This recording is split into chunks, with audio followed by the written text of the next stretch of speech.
డ్వాక్రా సంఘాల్లోని మహిళలకైతే good news అండి. కూటమి తమ ఎన్నికల మేనిఫెస్టోలో ఇచ్చిన విధంగా మహిళలకు చేయూత అందించేందుకు గాను 0 వడ్డీ పథకాన్ని మొదలు పెడతామని, ఇందుకు గాను మహిళలకు 10 లక్షల రూపాయల వరకు 0 వడ్డీతో రుణాలను అందిస్తామంటూ హామీ ఇచ్చింది. తాజాగా కూటమి అధికారంలోకి వచ్చి తన మొదటి పూర్తి స్థాయి బడ్జెట్ సమావేశాల్లో ఈ 0 వడ్డీ పథకానికి సంబంధించి భారీగా కేటాయింపులైతే చేసింది. 0 వడ్డీ పథకాన్ని 10 లక్షల రూపాయల వరకు అమలు చేస్తామని కూటమి అయితే ఎన్నికల్లో హామీ ఇచ్చింది.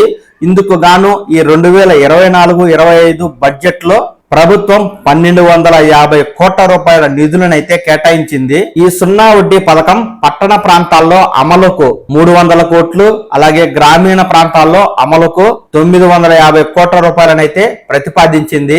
గతంలో 2014-19 కాలంలో అప్పటి తెలుగుదేశ ప్రభుత్వం డ్వాక్రా మహిళలకు 0 వడ్డీ పథకం కింద 5 లక్షల రూపాయలను అయితే ఇచ్చేది. ఆ తర్వాత అధికారంలోకి వచ్చిన వైఎస్ఆర్ కాంగ్రెస్ ప్రభుత్వం దాన్ని 3 లక్షలకైతే కుదించడం జరిగింది.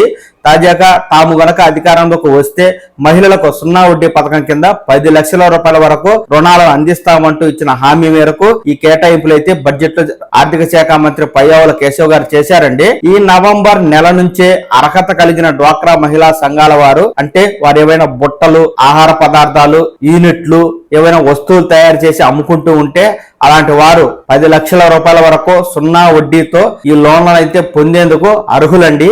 ఈ పథకాన్ని నవంబర్ నెల నుంచి అమలు చేస్తామని ప్రభుత్వం చెప్పిన నేపథ్యంలో డ్వాక్రా సంఘాల వారు ఎవరైతే ఉన్నారో వారు మీ సంబంధిత అధికారులను సంప్రదించి ఈ లోన్లకైతే దరఖాస్తు చేసుకుని 10 లక్షల రూపాయల వరకు 0 వడ్డీ రుణాలను పొంది మీ యొక్క యూనిట్లను ప్రారంభించండి. ఎప్పటికప్పుడు డ్వాక్రా సంఘాలకు సంబంధించి ప్రభుత్వం ఏదైనా తాజా నిర్ణయం తీసుకుంటే వెంటనే ఆ సమాచారాన్ని మన పవన్ టాక్స్ తెలుగు ఛానల్ ద్వారా తెలియజేస్తాను. మీరు మీ మొబైల్ ఫోన్ ద్వారా ఈ సమాచారాన్ని చూసి తెలుసుకోవడం కోసం వెంటనే ఈ ఛానల్ ని లైక్ చేసి సబ్స్క్రైబ్ చేసుకోండి.